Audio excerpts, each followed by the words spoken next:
नमस्कार साथियों, आज है 27 जून और हम पढ़ने वाले हैं आज की करंट अफेयर्स। आज का पहला प्रश्न है, हाल ही में किस देश ने अंतर्राष्ट्रीय परमाणु ऊर्जा एजेंसी से सहयोग निलंबित करने की घोषणा की है? चार ऑप्शन है, ईरान, इजराइल, अमेरिका और जॉर्डन। तो इस क्वेश्चन का सही जवाब है ईरान। ईरान ने हाल ही में IAEA international atomic energy agency से सहयोग निलंबित करने की घोषणा की है। यह सारा फैसला ईरान ने इसलिए किया कि हाल ही में अमेरिका ने USA ने ईरान के 3 एटम बम या एटमी जो न्यूक्लियर पावर प्लांट है उन पर हमला कर दिया था, उनको तबाह कर दिया है। इसके बाद जो ईरान है उसने एक्शन लेते हुए उसकी संसद ने एक प्रस्ताव पारित किया जिसमें जो IAEA है उसके साथ सहयोग खत्म करने के लिए इन्होंने मतदान किया और उससे एकदम अलग हट गए हैं। अब देखते हैं ईरान का न्यूक्लियर पावर प्लांट कैसे शुरू हुआ। बात है दूसरे वर्ल्ड वॉर की। सेकेंड वर्ल्ड वॉर के बाद में अमेरिका और जो USSR है उसके बीच में शीत युद्ध की शुरुआत हो गई। इसी बीच जो अमेरिका है अपने सहयोगी देशों के साथ में उनको ताकतवर बनाने के लिए उनकी मदद करने लगा और वो चाहता था कि कोई भी उसका सहयोगी देश USSR से परमाणु हथियार ना ले। इसलिए अमेरिका ही इन देशों को शांति के लिए अपने यहाँ पर इलाज में, खेती में और लाइट के लिए उपयोग के लिए एटम फॉर पीस इस योजना के तहत उनको परमाणु प्लांट बनाने की इजाज़त दी और उनको ट्रेनिंग भी देने लगा। यहाँ पर बात है 1953 की, जिसमें अमेरिकी राष्ट्रपति आइजनहावर एटम फॉर पीस की घोषणा कर रहे हैं। इसमें उन्होंने घोषणा की कि वो कई देशों के लिए एटम फॉर पीस के तहत न्यूक्लियर पावर प्लांट की सुविधा देंगे और उनके लोगों को भी ट्रेनिंग देंगे। उसके बाद 1959 में आइजनहावर जो अमेरिकी राष्ट्रपति हैं वो ईरान के जो वहाँ के राजा थे उस टाइम के, उसके साथ मुलाकात करते हुए और उसके बाद 1968 में ये ईरान की लड़कियां हैं जो अमेरिका में न्यूक्लियर पावर प्लांट के लिए ट्रेनिंग लेती हुई दिख रही हैं। यहाँ पे ये ट्रेनिंग लेने के लिए जाते हैं, लेकिन इसके 10-12 साल बाद ही वहाँ पर खामनेई ने इस सरकार का विरोध करने लगे और इस पावर प्लांट को बंद करवा दिया। लेकिन कुछ दिनों बाद वहाँ के राजा ने फिर से दोबारा ये कहा कि हमारे इस रीजन में जो छोटे छोटे देश हैं वो भी पावर प्लांट न्यूक्लियर हथियार बना रहे थे, तो हम कैसे पीछे रह सकते थे। इसी बात को लेकर अमेरिका और जो ईरान है USA वर्सेस ईरान हो गया। यहीं से दोनों में लड़ाई की शुरुआत हो गई।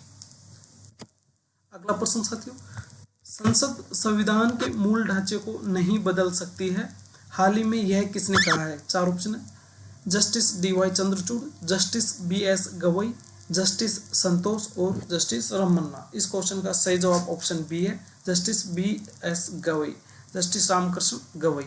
इन्होंने हाल ही में कहा है एक कार्यक्रम में कि संसद संविधान के मूल ढांचे को नहीं बदल सकती, अर्थात सर्वोपरि है संविधान। संविधान में छोटे मोटे संशोधन हो सकते हैं, लेकिन जो मूल शुरुआत में बना था उसको बदला नहीं जा सकता है। अब संसद के बारे में देख लेते हैं। संसद के 3 अंग है, विधायिका, कार्यपालिका और न्यायपालिका। अब जस्टिस गवई के बारे में देखते हैं। जस्टिस गवई SC समुदाय के दूसरे चीफ जस्टिस हैं। इनका जन्म 24 नवंबर 1960 को अमरावती महाराष्ट्र में हुआ था। इनका पूरा नाम है भूषण रामकृष्ण गवई। ये भारत के 52वें नंबर के CJI हैं, चीफ जस्टिस ऑफ इंडिया। 1987 में बॉम्बे हाई कोर्ट में वकील के रूप में प्रैक्टिस की। 2000 में जज के रूप में बॉम्बे हाई कोर्ट में फिर नियुक्ति होती है इनके, और 2019 24 मई को सुप्रीम कोर्ट के जस्टिस बने। और उसके बाद में 2025 में ये भारत के CGI बनाए गए, वो भी 52वें नंबर के। इनके फैसलों में महत्वपूर्ण था राम मंदिर पर, बाबरी मस्जिद विवाद और 2019 का राफेल डील। अगला प्रश्न देखते हैं साथियों, अंतर्राष्ट्रीय मादक द्रव्य निषेध एवं तस्करी रोकथाम दिवस 2025 कब मनाया गया है? 4 ऑप्शन है, 23 जून, 24 जून, 25 जून और 26 जून। सही जवाब है 26 जून। अंतर्राष्ट्रीय स्तर पर मादक पदार्थों की तस्करी रोकने के लिए और इस नशे के प्रति लोगों को जागरूक करने के लिए यह दिवस मनाया जाता है। ब्रिक्स सम्मेलन 2025 कहाँ आयोजित किया जाएगा? 4 ऑप्शन, चीन, ब्राजील, भारत और रूस। तो सही जवाब हो जाएगा ब्राजील में। इस बार का ब्रिक्स सम्मेलन 2025 ब्राजील में आयोजित किया जा रहा है। भारत के प्रधानमंत्री PM मोदी को स्टेट डिनर पर बुलाने के कारण ब्राजील ने भारत के प्रधानमंत्री को स्टेट डिनर पर बुलाया। इससे चीन के राष्ट्रपति शी जिनपिंग नाराज हो गए और उन्होंने ब्रिक्स सम्मेलन को अटेंड करने से मना कर दिया है। अब उनकी जगह वहां का कोई मिनिस्टर वगैरह इसको अटेंड करेगा। अगला प्रश्न, संयुक्त राष्ट्र द्वारा जारी सस्टेनेबल डेवलपमेंट गोल रिपोर्ट में भारत का स्थान कौन सा है? 4 ऑप्शन है, 96वां, 97वां, 98वां और 99वां। तो सही जवाब होगा 99वां। अंतर्राष्ट्रीय स्पेस स्टेशन जाने वाले पहले भारतीय अंतरिक्ष यात्री कौन है? 4 ऑप्शन है, शुभांशु शुक्ला, दांगेती जाह्नवी, राकेश शर्मा और सुनीता विलियम्स। सही जवाब ऑप्शन ए है, शुभांशु शुक्ला। दांगेती जाह्नवी नासा की ट्रेनिंग करने वाली पहली भारतीय एस्ट्रोनॉट है। राकेश शर्मा 1984 में अंतरिक्ष में जाने वाले पहले भारतीय हैं USSR के मिशन के तहत। और सुनीता विलियम्स भारतीय मूल की अमेरिकी एस्ट्रोनॉट है जो ISS पर सबसे ज़्यादा समय तक रुकी हैं। अब देख लेते हैं शुभांशु शुक्ला किस मिशन के तहत अंतर्राष्ट्रीय स्पेस स्टेशन पर गए हैं।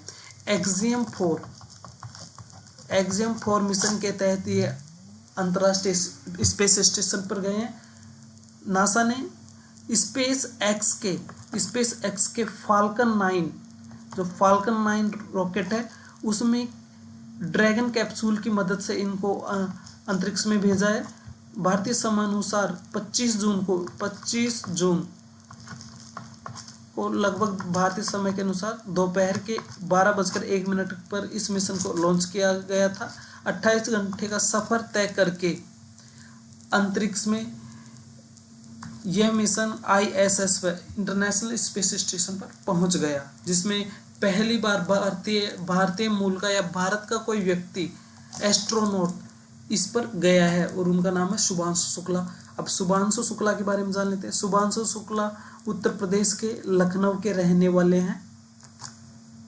अगला प्रश्न साथियों, अखिल भारतीय शतरंज महासंघ ने शतरंज को बढ़ावा देने के लिए कौन सी योजना शुरू की है?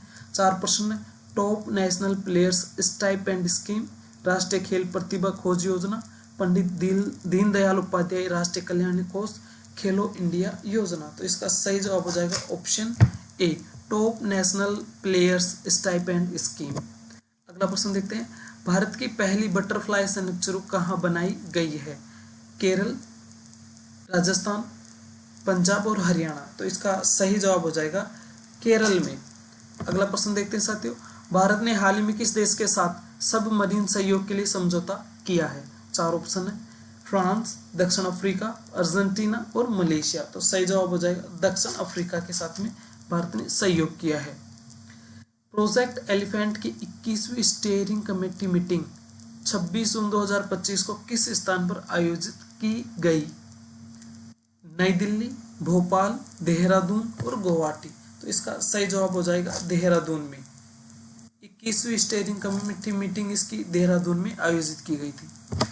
साथियों, करंट अफेयर्स के सभी क्वेश्चंस हमने कवर कर लिए हैं। इस चैनल को आप सब्सक्राइब कर ले। भास्कर कोचिंग के नाम से हमारा यूट्यूब चैनल है और अगर आपको चाहिए डेली PDF तो आप भास्कर कोचिंग के नाम से ही हमारा टेलीग्राम चैनल है, उसको ज्वाइन कर ले। वहाँ पर आपको डेली PDF मिल जाएगी। अब मिलते हैं साथियों अगली क्लास में। तब तक के लिए जय हिंद, जय भारत।